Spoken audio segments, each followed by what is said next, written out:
Happy New Year. How y'all doing? Nice to see you all. Thank you very much.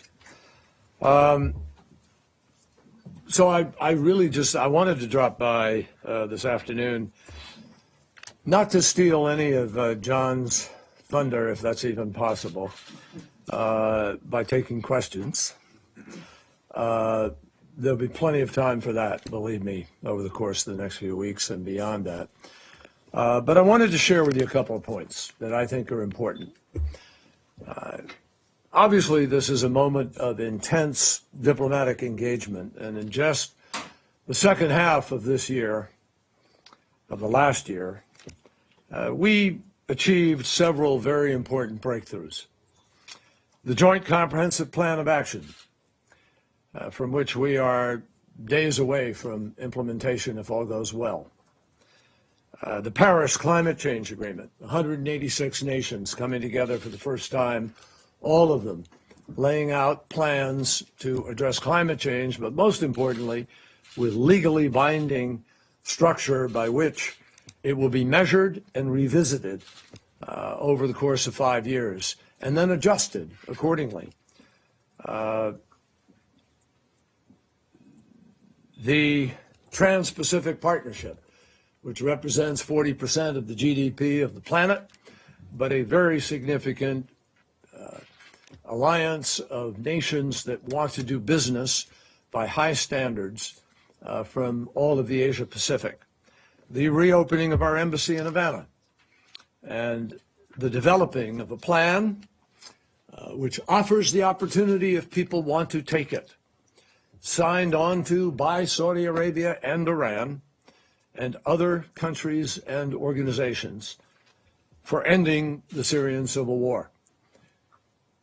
We also saw major gains on the ground against Daesh in Syria and Iraq, capped off by an impressive victory by Iraqi forces with coalition support in Ramadi.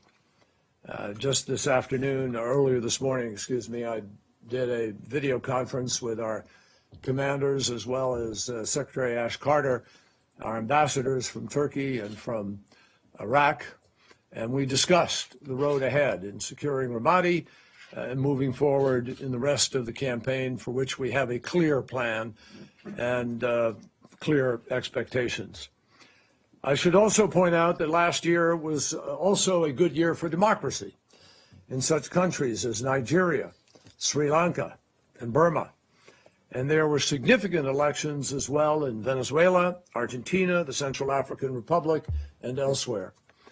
Now, all of this is not an end unto itself. It's a means by which we move to achieve our goals and to secure the values and the interests of the United States, to make us more secure and to offer us greater economic opportunity.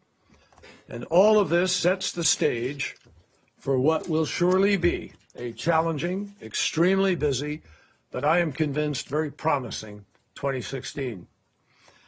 On the Joint Comprehensive Plan of Action, I talked this morning with Foreign Minister Zarif, not only on the subject of the implementation, but also on the relationship between Saudi Arabia and the region and Iran. But the Foreign Minister made it clear to me they intend to complete their obligations with respect to implementation day as rapidly as possible. And we are currently engaged ourselves in making certain that we're prepared to move on that day. And I think it could come, without being specific, sooner rather than later. On the Joint Comprehensive Plan of Action, may I point out, we have already seen very significant results. Iran has shipped overseas most of its stockpile of enriched uranium. And with that, it shipped out of Iran in one fell swoop, one shipment on a ship, a Russian ship that will take those materials and eradicate them, transition them, transform them from the potential of any kind of bomb manufacturing. With that, Iran literally shipped out its capacity currently to build a nuclear weapon. We went from 2 months of potential breakout time, 2 to 3 months, to 9 months overnight. And in the next days, with the completion of their tasks, we will meet our target of being more than a year of breakout time. Now, as implementation day approaches, obviously, it's our task to continue to ensure that Iran lives up to its commitments while building on our own commitment at the same time to address the questions of Iran's activities, whether it's missile activities or other activities in the region, and we will continue to do that, I can assure you, as well as continue to press for the return of Americans who have been unjustly detained. On Syria, we remain extremely focused on our diplomatic effort to de-escalate the conflict, to achieve a political transition, to marginalize the terrorists, and to enable the safe return of refugees. And negotiations between the government and opposition are still scheduled to begin on January 25th in Geneva. And all indications are, in both my conversation with Foreign Minister Adel Al-Jubeir of Saudi Arabia and my conversation with Foreign Minister Javad Zarif, they both assured us and others that the differences between them at this moment, expressed very publicly, will not interfere with their willingness to work cooperatively in an effort to resolve Syria. And that is important. Support for the Syria peace process remains strong. Concerning Asia, I have been consulting in recent days with allies regarding the developments in the South China Sea, and particularly the developments in the North Korea nuclear test. Today, I talked with Foreign Minister Wang Yi at some length. We discussed various options and ways in which we should proceed forward. We agreed that there cannot be business as usual, and we agreed that we will work very closely together to determine the steps that we can take in order to address our increasing concerns about that nuclear test. That test simply underscores America's firm and continued commitment to regional security and global non-proliferation. And we remain committed to that, beginning with our dialogue next week with the Philippines. 2016 is going to be an extremely active year for us throughout the Asia-Pacific, and Deputy Secretary Tony Blinken will be leaving in a few days for a trip over there to the region. I'll be leaving in a couple of weeks to go to begin to work on the ASEAN summit that we will have in Sunnylands, and also possibly to have meetings regarding the North Korean situation. So let me make it clear. The United States is today more deeply engaged in more parts of the world on more consequential issues than ever before in history, all at one time. And the reason is that our interests demand it, and our friends and our allies welcome it and want it. We therefore anticipate additional opportunities and challenges in the months to come in such places as Ukraine, Afghanistan, Central America, Colombia, Cyprus, Libya, South Sudan, Burundi, and the list goes on. We have no illusion about the difficulties, but believe me, we are confident, I am personally confident, that because the values we bring to the table are what they are and reflect those of the American people, I believe we have earned strong international support, and I believe we will keep it over the course of these challenges. Now, as we prepare for this year, let me make it clear, my friends, it is vital that we undertake all of these efforts with the fullest possible strength for our country. Patriotism demands it. Commitment to our country demands it. Our interests demand it. And that is the primary reason why I wanted to drop by here this afternoon. As someone who served for more than a quarter of a century, almost 29 years in the United States Senate, I deeply respect the foreign policy prerogatives of the Congress and of the United States Senate, and as a former chair of the Foreign Relations Committee, I am particularly sensitive to them. I also respect enormously the responsibility to advise and consent on nominations that are put forward by the president. But at the same time, I think most Americans would agree that in managing world affairs, the United States of America should always strive to put our most capable team on the field. And it just doesn't make sense. It hurts our country to do what the Senate has allowed to happen over the course of these last couple of years.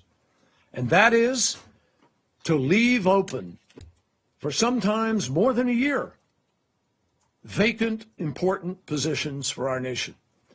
Fritz Mondale, former Vice President Mondale, wrote a terrific op-ed over the break regarding the importance of having ambassadors in place at this day, in this moment of American history, where they can do any number of things vital to our security and advancing our economic prosperity.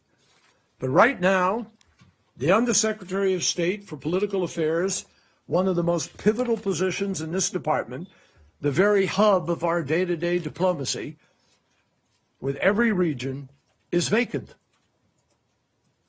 We have in Ambassador Tom Shannon, an outstanding nominee for Undersecretary, a veteran of Foreign Service officer whose nomination was approved unanimously by the Senate Foreign Relations Committee, and yet for months, one person has been holding up his nomination. No vote on the Senate floor. Anyone familiar with U.S. foreign policy knows that legal issues are connected to every single thing we do. If we're negotiating the arms control treaty, if we're negotiating an economic agreement, I mean, whatever it is, if somebody has a consular problem in a country, legal opinion is critical to the policy judgments that we are able to make.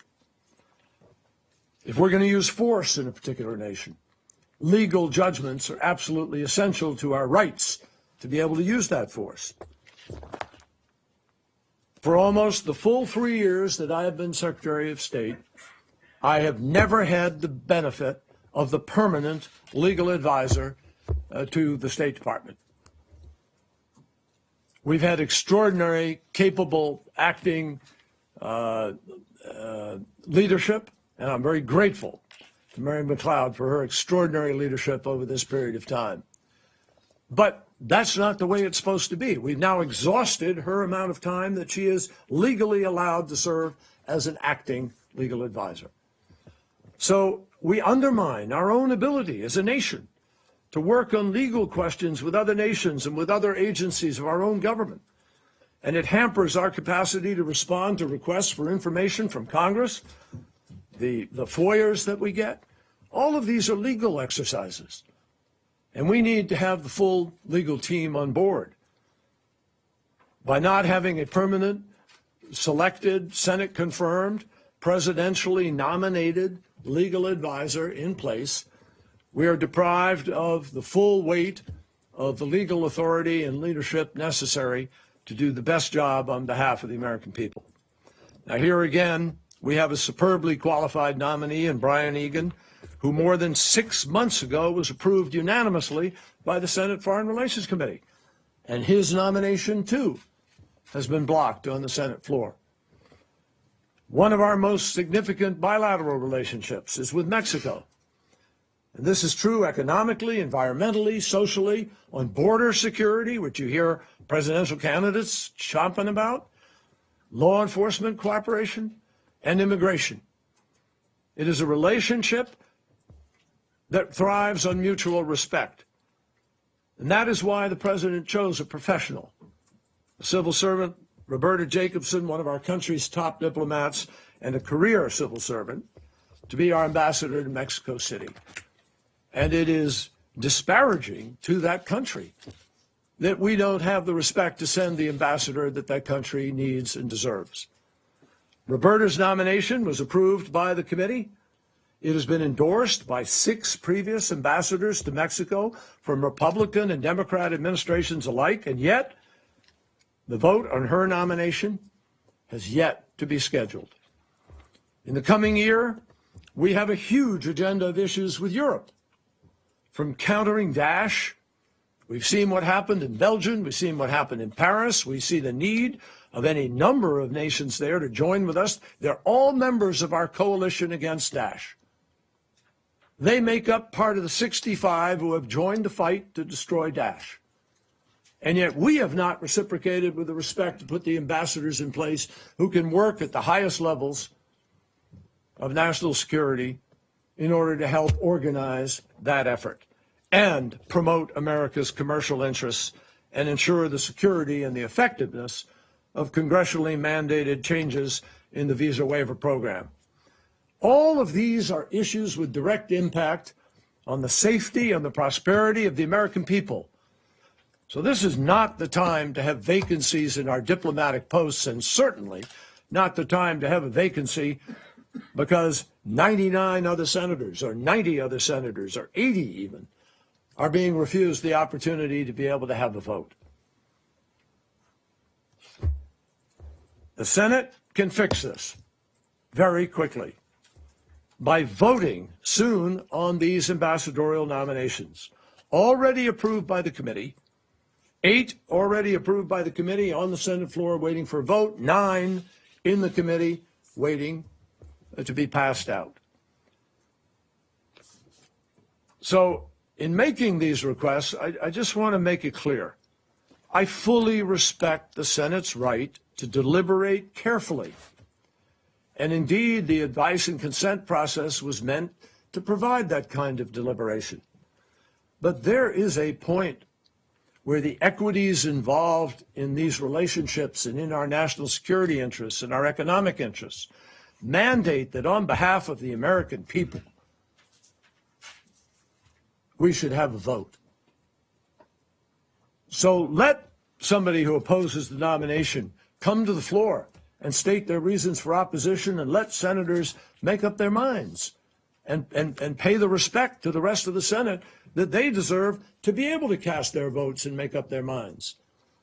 But end this notion that one United States senator or two can stop the entire process and put the United States not just in an embarrassing situation, but in a negative situation that actually hurts our security, hurts our interests, sets back our ability to carry our values at the highest level, and most importantly, sets back our ability to organize fully our effort to defeat Daesh and protect the people of the United States of America. I ask that when the men and women that we send up are clearly qualified and supported by enough senators for confirmation, then the process should go forward at a reasonable pace. That is fair, and it is the good democratic way to do business. And we face many challenges in the world today. We should not be making our own jobs harder by failing to put ourselves in the best position possible. So I appeal to the United States Senate, please act without further delay on these and other nominations before you, and in so doing, you will strengthen both America and the institution in which you serve. Thank you. John will answer. Mr. Secretary, can we just a couple of questions about your agenda? As these confirmations are held up, do you think that you have a major problem now in North Korea, and that too much time may have been paid to Iran and other challenges, while North Korea was left without getting enough attention? But let me just make it clear. North Korea has never been left unattended to, not for one day. We have had meetings. We have had constant consultations. On the first trip that I made to China, when I raised the issue of the climate negotiation that resulted in China joining with us, I spent most of that trip and most of that time on North Korea. Now, China had a particular approach that it wanted to make, and we agreed and respected to give them space to be able to implement that. But today in my conversation with the Chinese, I made it very clear that has not worked, and we cannot continue business as usual. But there have been any number of trips, any number of conversations, and I'm happy to have John Kirby lay out the entire TikTok, if you will, that will show you how that premise is absolutely inaccurate. It's without foundation. So it's time for China to crack down and get tough with North It's, Korea. John will address it. It's time for everybody to make sure that this does not continue as business as usual. Thanks, Sean. Thank you, everyone. Stock market should crash.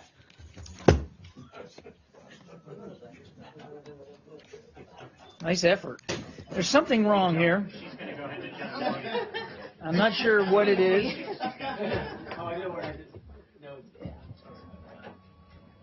don't have to come down that far. All right. Okay. I do have just a couple of things at the top additionally, and the Secretary alluded to this, but I wanted to flesh it out just a little bit more.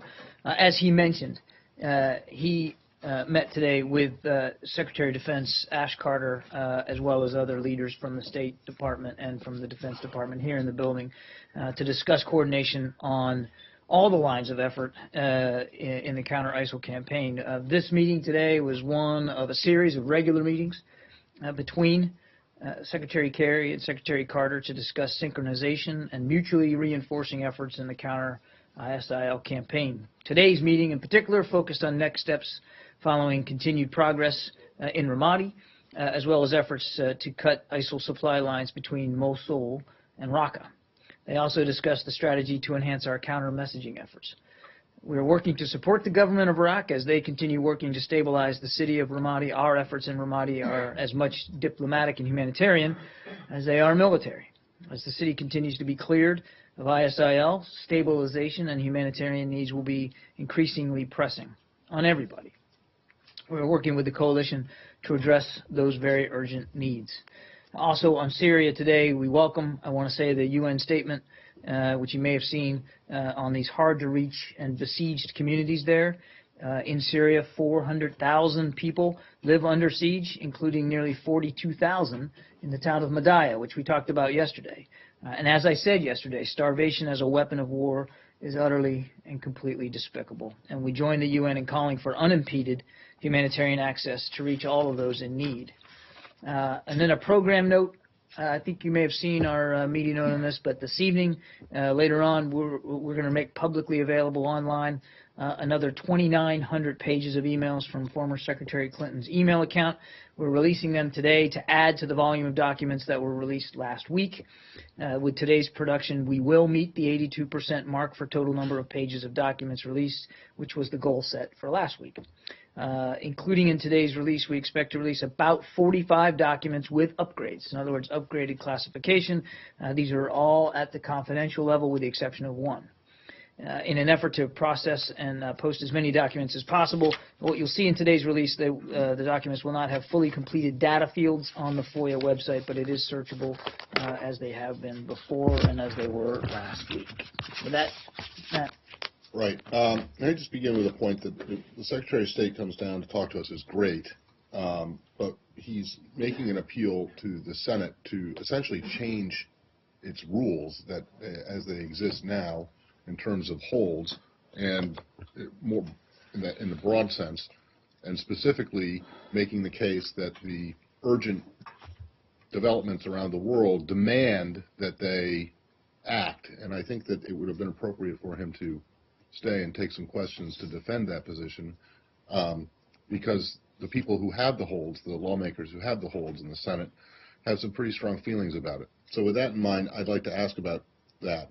Among the complaints or concerns that are involved in these holds is the idea that the Iran nuclear deal was in fact not a breakthrough, but rather a breakdown, in that it has hamstrung the administration or prevented it from acting in response to bad behavior that is not covered by the deal. In other words, the ballistic missiles, for one.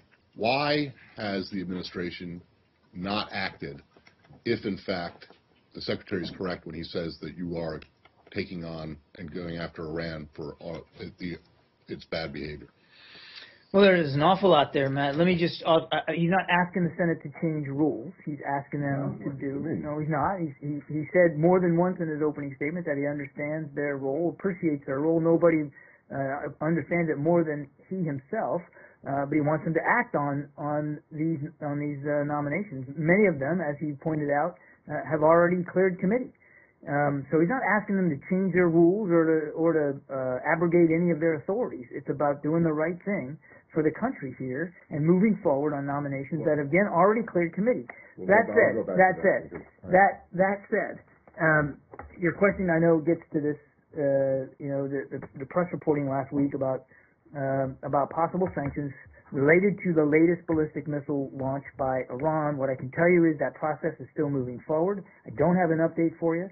There are still some technical issues that are being worked out, but as we have in the past, I fully expect you'll see us in the future continue to hold Iran accountable for these other destabilizing activities. And nothing in the Iran deal precludes or prohibits our ability to do that. Nothing. It was about one thing, shutting off their pathways to a bomb. And we said then, I'll say it again today, that we have other tools at our disposal, unilateral if necessary, to deal with destabilizing activity by Iran. Right, but the criticism is that you, in trying to protect and preserve the Iran deal by not giving Iran an excuse to claim that it's being violated or it's being treated unfairly, that you are treating them with kids' gloves when it comes to other issues of concern, like the missiles, like its support for terrorism, Simply not true. etc. Simply not true. I've seen the press reporting on this. I've seen the comments by anonymous sources and by critics on the record. There are some technical issues that are still being worked out. And the But visa to waiver? say, let me finish. Right. To argue that because we're still working through these issues, that we're somehow treating Iran specially or with kid gloves on this is absolutely false. It's not accurate. On the first thing, was he not making the point that if a nominee has enough votes to be confirmed, that there shouldn't be holds allowed by that individual senators or two senators should not be allowed to? He's not disputing the process of hold. Okay. Well, then maybe I misunderstood But what what he you did said. was he was making a case that there have been, many of them now either not acted on or held for too long, and some of them for reasons that have nothing to do with the State Department or State Department policies, and you know this better than anybody. But so he's not arguing that the senators shouldn't be allowed to have a hold. He's just saying that they should never use it. No, come on, Matt. Well, You heard himself. Of course, he understands the process. Again, better than many. But to have holds that are not tied to specific State Department policies or decisions, and for one individual legislator to be able to hold up an entire process like that for the length of time that these have gone on, that's not helpful to American foreign policy. I have one last one, which is about the content of one line in what he said to us, and which you then subsequently tweeted, so you obviously fully back it. That was the line that you both said now. The North Korean nuclear The North Korean nuclear test only underscores America's firm and continued commitment to Asian regional and global non-proliferation. I don't get that at all. It seems to me that the North Korean nuclear test only underscores North Korea's willingness to violate UN sanctions. I don't see how it underscores America's commitment, unless underscores is the wrong word. Well, it underscores and illuminates for everybody the need for us to continue to work hard at this particular problem. I mean, it reinforces. I mean, we could argue about the use of the verb. But doesn't it underscore the fact that North Korea is willing, in fact, eager to go against what you want them to do and what the rest of the world? The test certainly reinforces lots of things. It reinforces that the North is still making the wrong decisions. And still proving willing to destabilize not just the peninsula but the region. It underscores the need for international leadership. We talked about China as well and the need for them to continue to use influence over the North. And it underscores the need for American leadership in the region and why the Asia-Pacific rebalance has been and will continue to be so important. There's been this thread out there that we somehow just woke up to this idea, this notion that the North was pursuing these capabilities, and that now there's this idea that there's going to be a flurry of new activity. Well, for the last 2 or 3 years, we've been doing an awful lot to deal with the instability in Northeast Asia, specifically regarding the North. You know, we've put additional missile defense capability in Guam. We added 2 destroyers to Japan, Aegis missile defense capable destroyers in Japan, as well as a radar system. And we have the Navy's, you know, basically at 60% of their fleet in the Pacific region. Just from a military perspective, there's been lots of deterrent efforts put in place. And of course, there's been, as we talked about yesterday, a spate of sanctions since 2006. And now, the international community needs to come together again. Right, but none of the things you just said prevented or kept the North Koreans from... Did it stop them from doing this test? No, but it does reinforce and underscore the need for American leadership and continued deterrence efforts in the Asia-Pacific region. Appointments, please. Can we stick with North Korea, actually? The North Koreans, if the test earlier this week is confirmed, will have tested 3 times on President Obama's watch.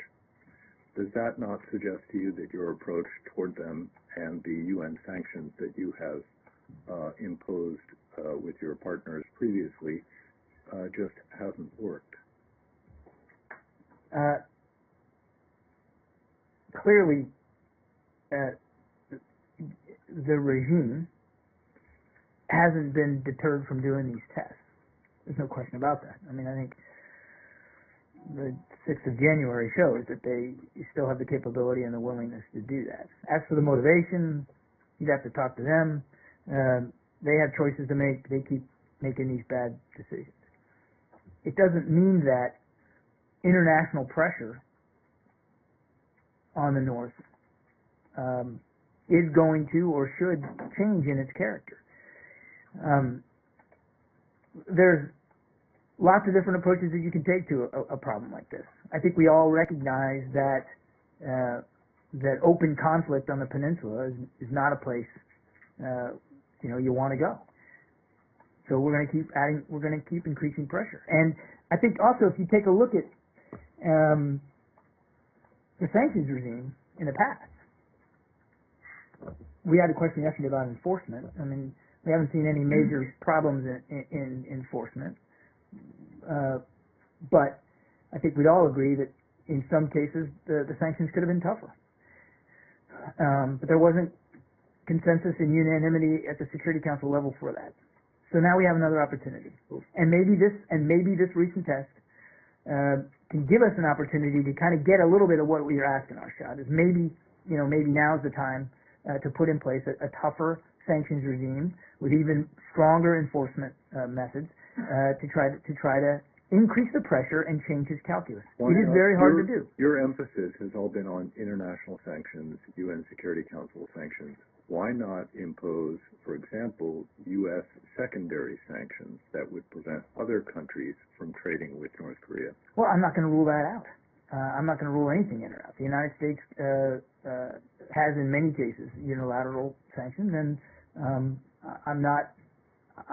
certainly not going to rule anything in or out at this point. Are you considering those now? I think that you can safely assume that U.S. decision makers are considering a wide range of potential options here, and I won't speculate about what they would be. Last one for me on this. We are quoting a South Korean military official as saying that South Korea has asked the United States to deploy strategic weapons on the peninsula.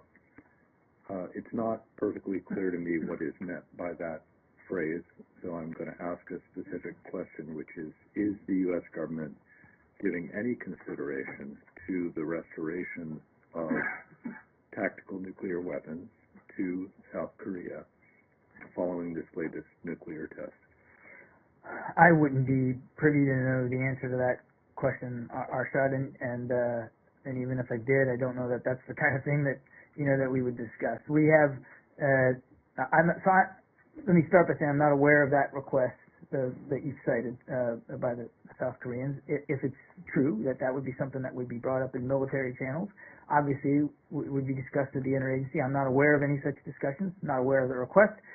I would just simply point out that we have nearly 30,000 U.S. troops stationed on the peninsula. We have a very robust presence there, very ready, very capable presence. It's not just about being there. It's about being ready, and they are ready. And of course, there are other assets in the Asia-Pacific region elsewhere that we could draw upon if needed. But look, that's not. We always have to be ready for that. That's what deterrence is all about. But what we really want to do here, and I think the Secretary hit this when he was up here, is get increased international consensus and unanimity and strength behind additional measures to put more pressure on Kim Jong-un to start to make the right decisions. Can I pick up on that? I mean, I understand that's your, increased international measures. Or do you think that there's like a pressure point that finally is going to get the North Koreans to say, yeah, these sanctions are just, I mean, there are sanctions up to the hilt between the sanctions of the UN Security Council and U.S. bilateral sanctions and, the kind of larger effects of that. I mean, you don't have a lot of room to go. So what happens when you put all the sanctions that you can on North Korea and you still find that 3 generations of North Korean leaders have not done anything? It doesn't seem like the sanctions are really, making a big difference. Well, they're making a difference, but I mean, they're certainly having an effect. But are they having an effect so far in changing the calculus or changing his decision making? I think if you look at the test on the 6th of January, I can understand why one would say, well, no. I mean, he still continues to conduct these tests to continue to pursue this program. But let's see where it comes out. At least, I mean, I think everybody's mindful of the threat that he poses. Again, not just to the peninsula, but to the region. And that's why we asked for this emergency meeting yesterday at the UN. And that's why we continue to call on the UN, the Security Council in particular, to take this up and to come up with more robust, tougher measures. But that would suggest that you think that there is like a pressure point, a particular level of sanctions or a certain amount of sanctions or a particular kind of sanctions that are actually going to stop North Korea from this behavior and will curb its nuclear emissions. I mean, is there anything what is there to suggest that any particular amount or kind of sanctions is going to make a difference? I mean, a lot of people at this point are now suggesting that a new type of policy is needed because sanctions are clearly not working, and it's certainly not going to do anything to the existing program that they already have, which is already a grave threat. It'd be irresponsible not to take a look at the potential for additional sanctions or additional policy options for us. As the UN said, additional measures are going to be considered, and sanctions are certainly one measure. I won't get ahead of decisions that haven't been made, but it would be irresponsible not to consider that as an option going forward. But would it be equally irresponsible not to consider policy options other than sanctions, given the fact that sanctions have not worked? Well, again, I won't rule anything in or out. But look, it's not as if we have turned a blind eye to this particular threat, which is why I said over the last couple of years, even on the military front alone, there has been a much stronger emphasis on having in place options to deter, and if not deter, to defend as we need to. I mean, it's not. But sanctions are one option, right? And it is an option that we want the UN to take another look at. And they said they would look at other measures. I don't want to predict right now what that might be or how that might come out, but we need to let this process continue. It would be irresponsible not to. And to your question, what gives you an expectation that you're going to be able to find a breakthrough? We have to try it. But it sounds like you're putting I mean, I understand about military options to defend and deter, but really isn't your goal to ultimately dismantle the program and have a nuclear-free Korean Peninsula? The goal is to make sure that North Korea doesn't have that capability and that it's verifiable and it's irreversible. So, I mean, But we want to do that, as we have said before, through the venue of the six-party talks. And we have said that we are prepared to return to that forum, but the onus is on the North to prove that it's willing and able to do so, and they haven't done that. I have one more on nominations. Well, can I just ask one more on nominations, because we already got away from that topic. If you have so many important key positions that have not been voted upon, and you respect the right of the Congress for their prerogatives, then why has this administration and the president not used its prerogatives to issue some recess appointments? Well, that's a question that you'd have to ask the president and his staff at the White House. That's not a prerogative here at the State Department. But is the secretary urging the president to use? I won't get into private conversations and advice that the secretary might be giving the president of the United States. Can I Should we go back to North ask Korea? two brief ones on Korea? One is about Arshad's, the question about the tax bill nukes. It remains the goal of the administration that Korea should be a nuclear-free peninsula, right? Yes. So why wouldn't you just categorically rule out the idea that you might introduce more nukes to a place that you say you want to be nuke-free? I'm simply not going to talk about military options one way or the other. I'm not going to I can't and I won't entertain. But it seems to me that if your goal and the whole world's goal. Well, I mean, Arshad said himself he wasn't sure what strategic, so that, what they meant by strategic, okay. and I'm not going to. If Arshad can't Well, define what they mean by it's not strategic, his, I not can't him. define what they mean by strategic. So It's not him. I'm not Anyway, going to get into all a right, hypothetical fair enough. debate about Okay, what here's systems something that's will or not- won't be introduced. Here's into something the that's not a hypothetical. The South Koreans, in response to this test, are going to start broadcasting this as propaganda back over the DMZ, which in the past the North has said is the equivalent of an act of war. Do you think that the South Koreans, this is a wise decision by the South Koreans to resume these broadcasts, or would you advise them not to? Well, I won't talk about whatever private discussions we may be having with South Korean leaders. Suffice it to say from the podium today, I'm not going to comment on any specific actions that the South may be taking in response to the North's most recent nuclear test. It is clear that North Korea's actions constitute yet another violation of its obligations and commitments under international law, including, as we talked about, several UN Security Council resolutions. And the onus remains on the North to refrain from reckless and provocative behavior. As I said at the outset of my answer, we remain in close communication with South Korean leaders on our response and the international response to North Korea's actions. Does that mean that you do not regard the resumption of these broadcasts as being reckless and provocative? I am not going to comment further on I'm response actions that the South might take. So they can do anything they want, and you will not say a word about I'm it? not going to comment further. I think I've answered the question. Right. So they can do whatever they want, and you won't, and you don't have anything to say about I it. didn't put it that way. I didn't say it that way, and it would be wrong for you to walk away from this exchange to think that that's what I said. What I said was I'm not going to comment on any specific actions that they may be taking, and I'm not going to talk about our private Right. conversations with Why South not? Korean leaders. Why not comment? I'm simply not going to do that. Well, can you The explain onus why not- it is? The onus here is on the North, and I think we need to put that front and center on the reckless and provocative behavior that the North has committed. Right. And that's where the focus needs to be, on the international response, the international efforts, to respond to the North's Right. actions. This is not intending to suggest that you're excusing the North Koreans' behavior or that you should excuse it. It's a question about something that in the past has been a provocation. So you don't. As I said, we are in communication with the South Korean leaders. We're going to continue to be in communication with them about the appropriate responses to the North's actions, and that's where I'm going to leave it. That's where I'm going to leave One it. more on this, so, but you said you're in communication with them, but what about coordination with them? I mean, shouldn't it be a kind of way forward that you, the South Koreans and the Japan and the Japanese in particular, as this kind of trilateral group of allies move forward together in lockstep? It is a security alliance, Well, it doesn't and we sound like take our you're in commitments lockstep to that with them. alliance very seriously. I'm simply saying we're in constant communication with South Korea's leaders about the appropriate responses moving forward. I'm not going to detail those conversations.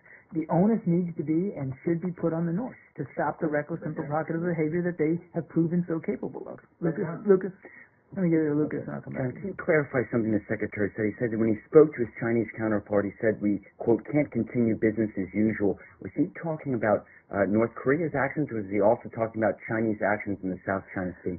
I don't want to parse any more than what he put it. I think what he was referring to clearly, though, was that this is a moment now that the international community needs to take very seriously and through the UN to approach the response to North Korea's provocative behavior, again, in a unified way, a tough way, a clear way, and that what we need is real strength at the Security Council level. As I said earlier, there's been resolutions in the past where the Security Council wasn't in complete agreement, and maybe those sanctions could have been stronger. And it's not about finger pointing now or blaming. It's about seeing this for what it is. This test, as it underscores the need for a stronger, firm international response. But is this an example of more red lines being ignored? You have North Korea's nuclear test. You also have China sending a commercial airliner to its artificial reef/island in the South China Sea. You mentioned earlier about Iran that technical issues are still being worked out, but a number of congressmen and a number of media outlets have reported this November test. That was over a month ago. Why can't the State Department confirm this Iran test, and are red lines being ignored?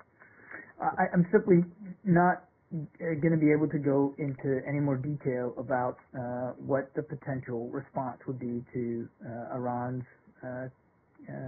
continued, ballistic missile program, other than to say that we're mindful of it, that we're going to continue. We have tools at our disposal, unilaterally and multilaterally. We're going to continue to explore those tools. And as I said, you've seen us respond in a sanctions through a sanctions regime to their ballistic missile activity in the past. And I fully expect that you'll see us respond appropriately in the future. Well, the administration has pulled sanctions back, and just going back to why can't the State Department just acknowledge that Iran did conduct a test? Are you saying that these lawmakers are wrong, that Iran conducted a test in this is talking about the ballistic missile. late November? Can you not acknowledge? Why can't you acknowledge that Iran conducted an illegal ballistic missile test? I'm not going to get into intelligence matters here, Lucas, but I can tell you is we're mindful of their program. We're going to continue to hold them accountable for that program. Wrong and that are this talking about notion that sanctions have been pulled back is not an accurate representation. There are response tools at our disposal. We will continue to use them. There are some technical issues that we are still working through, and when we are at a point where we can talk about that more openly, we will. Dissent. Is it not the case, and I know we and multiple news organizations have reported and have actually seen the documents, that the Treasury Department notified certain members of Congress on December 30th that they intended to impose ballistic missile-related sanctions on Iran. Is that not a fact? I would point you to the Treasury Department to speak to their communications with Congress. But then, is it not also a fact that the Treasury Department then later that same day, and lots of news organizations have reported this, and I believe obtained the documents, then emailed the lawmakers' offices to say, no, we're not going to do this. I think it's fair to say something got pulled off if you notified one of the two other branches of government you were going to do something, and then you notified them that, no, we're not going to do it. So I think pulled back is not an unreasonable phrase. I'd let the Treasury Department speak to them. I'm talking for the State Department, and I'm telling you that we have in the past, and we will in the future, continue to hold Iran accountable for a ballistic missile program that we know they continue to pursue. And when we're at a stage, Arshad, where we can talk about exactly what that accountability is going to look like, we'll talk about it. We'll lay it out for you. But pulled back, I think, is a perfectly reasonable phrase. That's not. Yes, it's great to always be defended by Arshad. I'm sure that's helpful. But what I'm telling you is that may be an accurate telling based on sources you may be talking to in other departments. I'm telling you from the State Department's perspective, we don't find that to be an accurate characterization of what happened.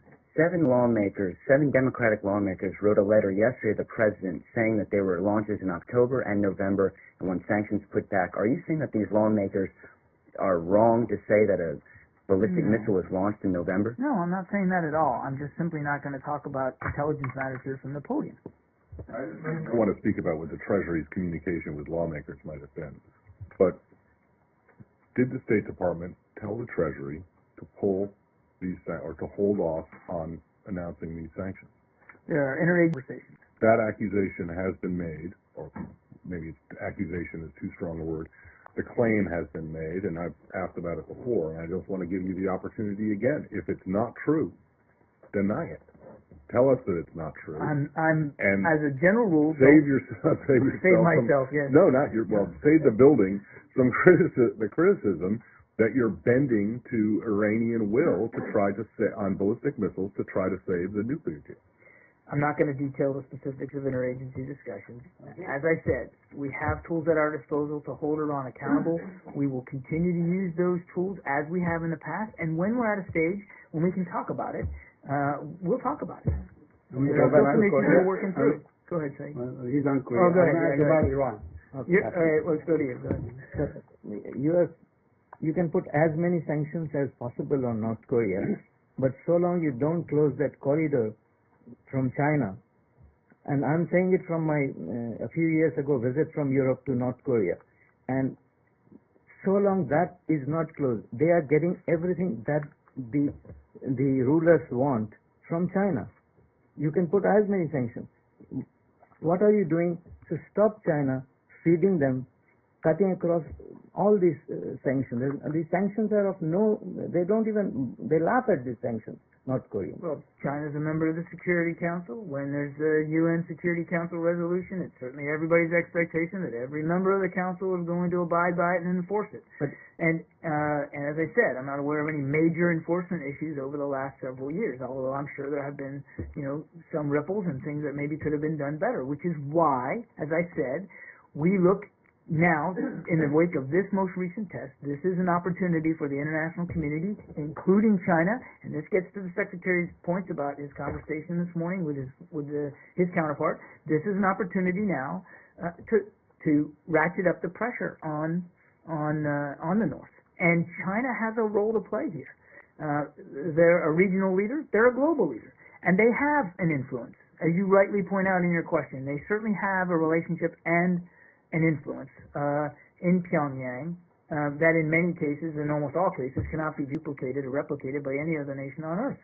And we would look to them to use that influence and to exert that kind of leadership and that kind of pressure on Pyongyang to do the right thing. But we're going to have to see where it goes. But is there any kind of monitoring that international other partners have on the trade that goes on between that corridor? Well, all that kind of stuff is that is the stuff that is considered, it's factored into a discussion about a sanctions regime and putting real weight under a Security Council resolution. And I mean, that's in many cases what sanctions are, right? It's a restriction of trade. It's a restriction of resources. And again, I'm not going to get ahead of what the UN, the Security Council may or may not do here. Ambassador Power spoke yesterday to the possibility for tougher sanctions. It is a measure. It may not be the only measure that the international community explores, but we need to let this process work its way I out. have another one on India. Should it now or later? No, I mean, you're on a roll. Go ahead. Okay. So the India and the intelligence agencies have identified the Masood as he's the chief of Jaish-e-Mohammed as the prime mastermind of the Pathankot air base attacks, and also 4 of the handlers.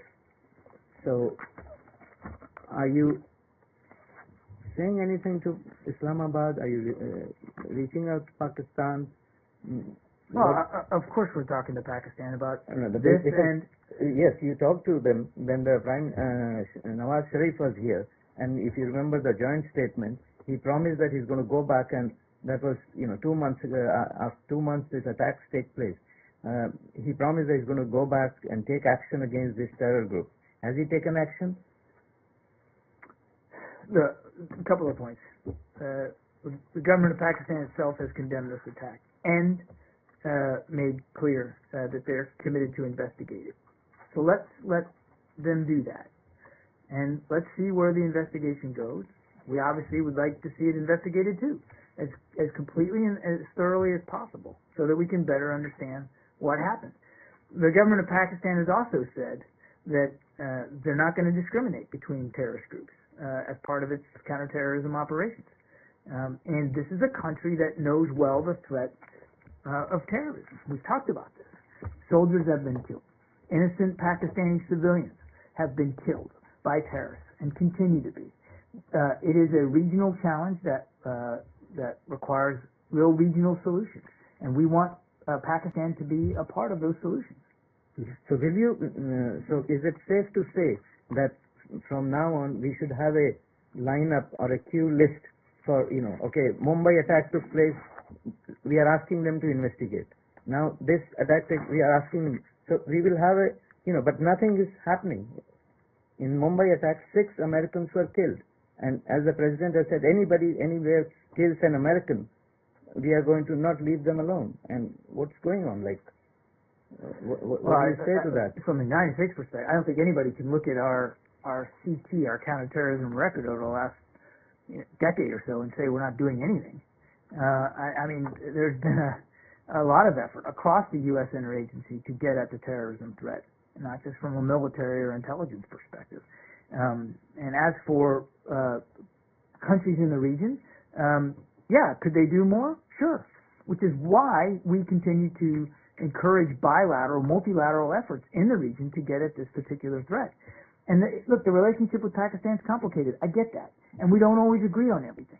And I can't speak for how long it might take them to complete an investigation or the degree to which they intend to be transparent about it after they've completed it. All I can tell you is, and as for the Mumbai attackers, we've said, and I'll say it again today, we obviously want to see all the perpetrators brought to justice. We know that can take a long time. It took an awful long time to bring Osama bin Laden to justice, but we did. So it can be hard. Now, on this attack on the airbase in the Punjab, the Pakistanis said they're going to investigate. So we look forward to seeing the results of that investigation when it's complete. But as for how long it's going to take and the scope of it, I think you need to be talking to folks in Islamabad about that. Can I follow it up? Do you see Pakistan taking action? India has provided actionable information to Pakistanis. Do you see in the last couple of days Pakistani government taking actions? I can't speak to specific CT operations or results over the last 48 hours in Pakistan. You should talk to people in Islamabad about that. And I have no knowledge or information specifically about what India might have provided the Pakistanis. But if they did, if there's some information sharing going on, well, we would find that helpful and productive. But I can't speak to the results just 2 days after. Bruce Seidel, who previously worked with NSC, and now is a think tank. He wrote an op-ed yesterday saying that ISI was involved behind this terrorist attack in Pathankot and also in Mazar-e Sharif. What do you say about that? I saw Mr. Rydell's piece. I'm not in a position to confirm the veracity of his conclusions. What I can tell you is that the government of Pakistan itself condemned this attack. They said they're going to investigate it.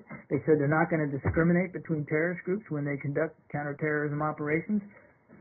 They've been very open about that, and we look forward to seeing the results of their investigation. And we continue to not only encourage a sense of aggressiveness in CT operations by Pakistan and by other regional powers, but we have expressed and will continue to express our willingness to support those operations as required or as deemed fit by those nations. Information provided by Bruce Seidel are always taken seriously, but do you have what is your independent assessment of who was behind this attack? I don't have an independent assessment of who was behind this attack. We don't have an independent assessment. A, it just happened 2 days ago. B, it's being investigated by the Pakistanis. They've condemned it. We've condemned it. Let's let their investigation move forward, and we'll see where it goes. Here's the question. Do you have confidence in the Pakistanis to conduct an investigation? This is the same Pakistan, right, that condemned 9/11, and yet bin Laden was found living, right next door to a Pakistani military facility. Academy. Still a facility. Right? I mean, they said they had no idea, whatever, but, do you think that they're capable? Well, we certainly look forward to and expect and want to see a thorough, complete, fair, and transparent investigative process. and we're gonna have to let it work through. But you have no timeline for this. You can wait. As It's in not- the case of Mumbai terrorist attack, 26/11. It's not for us to ascribe a timeline to somebody else's investigation. Obviously, in all investigations, you want it to be thorough and you want it to be complete. And clearly, we all like them to be done as quick as possible and made and transparently discussed when it's complete. But this is for the government of Pakistan to sort out how long this investigation is going to take. It's more important to us, as it is in our own investigative issues here in the United States, that it be a good, solid, thoughtful, and comprehensive investigation. Not that it be done by a certain timeline. We're very cognizant of that when we conduct investigations. We'd rather get it right than get it fast, and we'll certainly defer to Pakistani authorities to determine their own timelines and their own deadlines and the standards to which they want to hold themselves with respect to this investigation. And one final one: have you been in contact with the Pakistanis after this attack, and what level it is? We have certainly been in touch with Pakistani authorities since the attack, but we're in touch with Pakistani authorities every day, as you might expect, at all different levels. I'm not going to detail the specifics of diplomatic discussions that we've had with Pakistani authorities.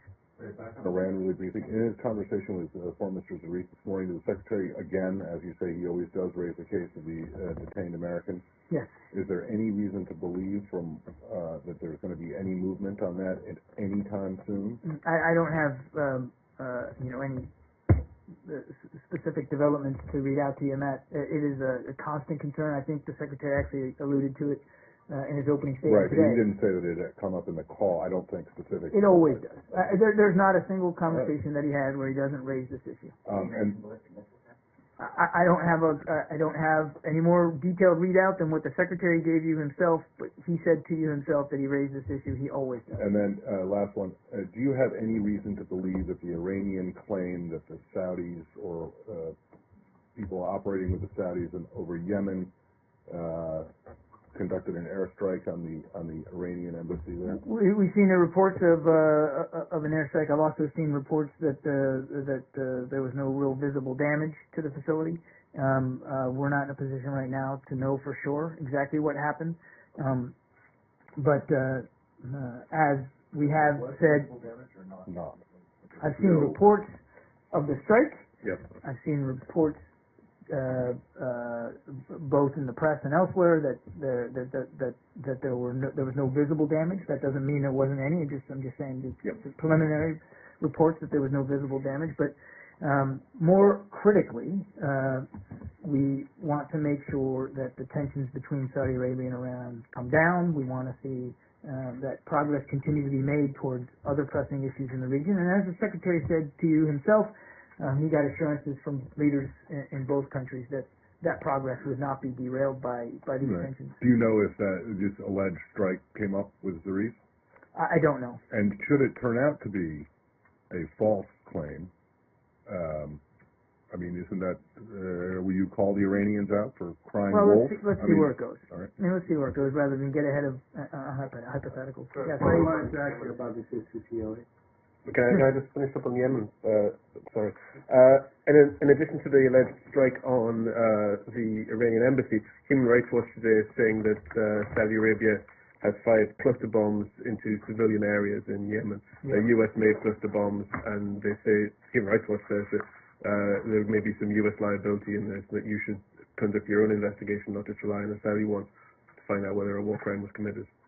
We've seen the Human Rights Watch report. We're going through it now. I don't have additional comment on it. Obviously, the loss of any civilian life is tragic, and nobody talks more about our passion to not see innocent civilians killed, injured, or otherwise affected more than the United States. As we have said many times, we continue to urge all sides in the conflict, including the Saudi-led coalition, to take proactive measures to minimize harm to civilians and to investigate all credible allegations of civilian harm. We've previously discussed reports of alleged use of cluster munitions with the coalition, underscoring that such weapons should not be used in locations where civilians are known to be present or in areas normally inhabited by civilians. We've also reinforced to members of the coalition the need to avoid, as I said, civilian casualties and the importance of precise targeting.